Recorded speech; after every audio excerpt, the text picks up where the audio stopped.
အဲ့ဒီလူကရေခဲပြင်စီဖက်နဲ့ရဲ့ဓာတ်သွားကိုပြောင်းအောင်တုပ်ပြီး ပါဇက်ဟာကြည့်လိုက်တော့တော့ပိုးစားပြီးအကောင့်ပေါက်ဖြစ်နေတာတွေ့လိုက်ရတယ်ဆရာဝန်မရှိတဲ့အတွက် သူ့ရဲ့ရင်းနဲ့ဆုံးဖြတ်ချက်တစ်ခုချလိုက်တယ်ဓာတ်သွားကိုသွားပိုးစားတဲ့နေရာမှာငိမ်အောင်ကင်ပြီးကြောက်တုံးနဲ့ထုချလိုက်တယ်နာလုံးလို့မေးလဲသွားတယ်တတိယလာတော့ပါဆယ်ထုတ်တွေကိုဖောက်ကြည့်လိုက်တယ်အသုံးဝင်မဲ့ပစ္စည်းရှာကြည့်တာပေါ့ပထမပုံးထဲမှာဗီဒီယိုတိတ်ခွေတွေတွေ့တယ်ဒုတိယပုံးထဲမှာဗော်လီဘောတစ်လုံးတတိယပုံးထဲမှာတော့ရေခဲပြင်စီဖက်နဲ့တရံပုံတီခွဲစားလို့ရတာပေါ့နောက်တော့မိမဝတ်ကဝင်တစ်ထဲတွေ့လို့အနာတက်ကိုဖြတ်ပြီးငါးဖမ်းပိုက်လုပ်လိုက်တယ်ဒါပေမဲ့နောက်ဆုံးထုတ်ကိုတော့မဖွင့်ပဲချီတုံချတုံဖြစ်နေတယ်မဖောက်တော့ပဲအသက်ရှင်ဖို့အကြောင်းပြချက်အဖြစ်ဖယ်ထားလိုက်တယ်နောက်ပိုင်းသူ့လှုပ်ထားတဲ့ပိုက်နဲ့ငါးတေးသေးလေးတစ်ကောင်မိတယ်ဒါပေမဲ့ညှိလုံးလို့မျိုးမချနိုင်ဘူးတစ်သားချောင်းပုတ်ပြီးမိမွေးဖို့ကြိုးစားပေမဲ့လက်ကိုရှက်မိသွားတယ်ဒေါသထွက်ပြီးပတ်ဝန်းကျင်ကပစ္စည်းတွေကိုရိုက်ခွဲပစ်လိုက်တယ်စိတ်ငြိမ်သွားတဲ့အခါဗော်လီဘောပေါ်ကတွေးလက်ရာကိုသတိထားမိသွားတယ်မျက်နှာပုံဆွဲပြီး Wilson Wison လို့နာမည်ပေးလိုက်တယ် Wison ကိုသူ့နားမှာပဲအမြဲထားတယ်အထီးကျန်လွန်းလို့မီးမွေးရင် Wison နဲ့စကားတွေပြောတယ်နောက်ဆုံးတော့မီးကိုထွက်လာတယ်သူအားရပါရမှုတ်လိုက်တယ်မီးတောက်လာပြီး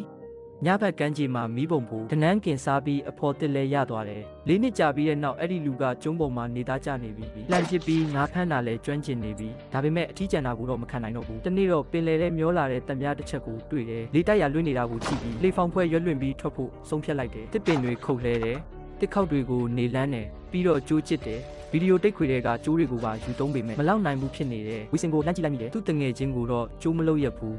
နောက်ဆုံးတော့တောင်ပေါ်တက်ပြီး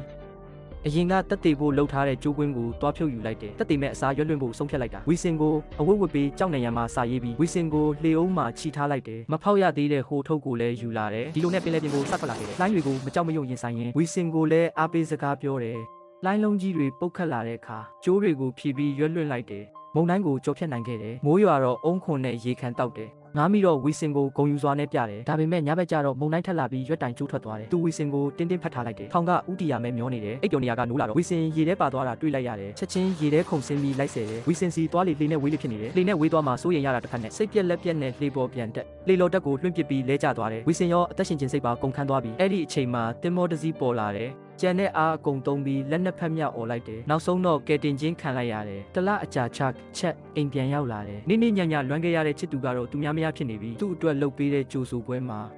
ကျွေးတဲ့ပင်လယ်စာတွေကသူ့အတွက်အရသာမရှိတော့ဘူးလူအဖွဲ့စီစီပြန်ရောက်လာပြီမဲ့အိတ်ဆောင်နာရီတဲကချစ်သူပုံကိုကြည့်ပြီးအတွေးနဲ့နေတယ်ပင်လယ်ထဲမှာ၄နှစ်လုံးပါလာတဲ့ပါဆယ်ထုတ်ကိုယူပြီးလိပ်စာအတိုင်းပိုင်ရှင်ထံသွားပိုးလိုက်တယ်ပြီးတော့ကျေးဇူးတင်စာရေးပြီးထွက်လာခဲ့တယ်ဒါပေမဲ့အဲ့ဒီပါဆယ်အိတ်ထဲမှာဘာပါလဲဆိုတာကိုတော့သူဘယ်တော့မှမသိလိုက်ဘူးတကယ်တမ်းမှာတော့ဖွင့်ကြည့်ခဲ့ရင်သူ့အသက်ကိုကယ်တင်နိုင်မဲ့အရာတစ်ခုပါချင်ပါနေမှာပေါ့ကံကြမ္မာရဲ့စာမျက်နှာဟာကျွန်တော်တို့ကိုမကြာခဏဆိုသလိုလှည့်စားတတ်စမြဲပါရုပ်ရှင်ကောင်းတွေကြည့်ဖို့ follow လုပ်ထားကြနော်